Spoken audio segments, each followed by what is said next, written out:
На 8 декември оваа година полициски службеници од полициската станица Пробиштип го лишиле од слобода АД 20 години од Пробиштип поради постоење основи на сомнение за сторено кривично дело, неовластено производство и пуштање во промет наркотични дроги, психотропни супстанции и прекурсори.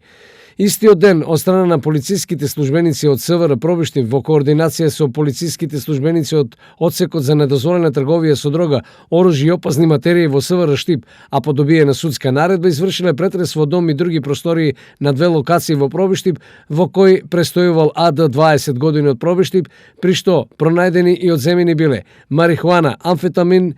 5 малокалибарски куршуми, 5 празни рамки за автоматска пушка, тромблонски додаток за автоматска пушка, воздушна пушка марка Кандар, калибар 5,5 мм и 200 диаболи за воздушна пушка. Се работи на документирање на случајот, пошто против АД ќе бидат поднесени соодветни поднесоци.